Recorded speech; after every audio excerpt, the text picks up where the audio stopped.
What a better way to start the year by talking about Nosferatu. I'm here to talk about Nosferatu, the remake of the classic legend Nosferatu and the Symphony of Horror.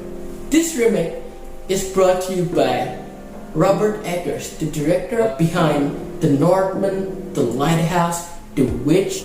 When it comes to Nosferatu, I was eagerly anticipating. I was super hopeful that this film can truly fix the horror genre overall, because if you have seen these previous horror films, well, they have not been that great.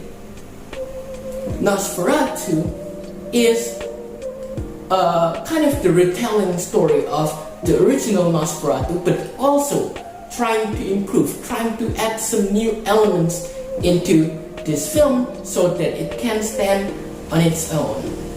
Talking about the positives, I will start with the cast.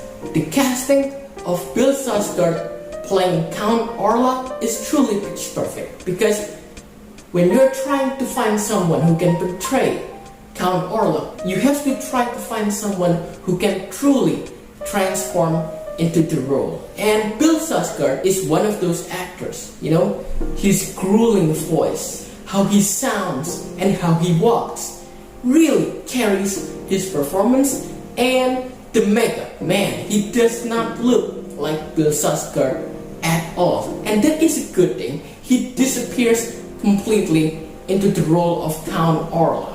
When he's not on frame, when he's not on the scene, sometimes you even try to look at these dark hallways in the castles or something like that, and you try to find him, as if he is there in that frame. And that is a really good thing. Now, the second thing here about Count Orlok here is how brilliantly Robert Eggers uses the movement of his shadow. So he's not really present on screen, but you can feel his presence throughout watching the shadow or maybe some grueling voices, so the audience can know that, okay, he's maybe lurking in the background. That was a genius move. Now, beside Count Orlok, the main focus here is on Ellen, played by Lily Rose Depp. She was perfect. When you're looking for a character like Ellen and give her the center stage, you must try to find an actress who can really change over time throughout the course of this film. So when she is encountered by Count Orlok, you must show how that encounter affects her physically, mentally, and throughout the course of the film, she becomes sicker and sicker. The other thing that you must pay attention to when you're watching, when you're making a horror film, particularly Nosferatu, is that you need to get the atmosphere right. So this film did it also perfectly by using shadows, and also this film is brilliantly shot. Everything is shot perfectly here, and also how they use the color grading to improve the horror atmosphere. That was a really good choice. That was a brilliant move. The graphics and using the color grading really improves that. The next positive that I can give this film is how effectively it uses jump scares. This film doesn't lean a lot on jump scare, and which is a good thing. However, there is only one jump scare throughout the course of this film, and it is used perfectly. The way they use jump scare in this film is really genius, because they do not lean on that. They use it only once, and they use it effectively, and it really shocks you as an audience when the jump scare happens on screen, because you did not anticipate it. The other positive thing that I can give this film is the scale. In the first and the second act, this embodiment of evil only affects Thomas Hutter, Ellen, and a few other characters.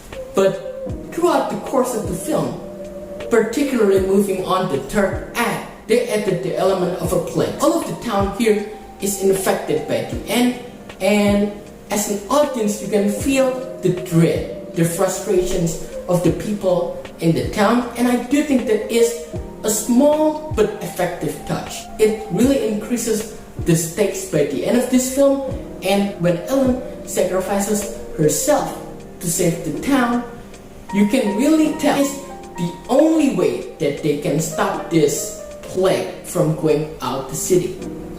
When moving about the negatives, well, there are not a lot of negatives. Maybe the pacing on the first act is a little bit slow, but it is very understandable. You need to establish these characters, a lot of characters, and you need to introduce Count Orlok slowly but effectively, which what the movie really did. So I will give Nosferatu a 9 out of 10. This is a near perfect horror film, and nowadays they don't make horror like they used to. So when you're watching this film, you can really feel that the money is put on screen. It really shows the quality and the dedication. This is one of the remakes that I will remember. Alright? The majority of the remakes that come prior to this, they are very forgettable, but this is a remake worth remembering because it is a retelling of an old story, but it really adds a lot of new elements to make it able to stand on its own. If you have seen Nosferatu, tell me everything you like, everything you do not like, and how does it compare to the original version. Tell me everything, drop it in the comment section, and see you on the next video.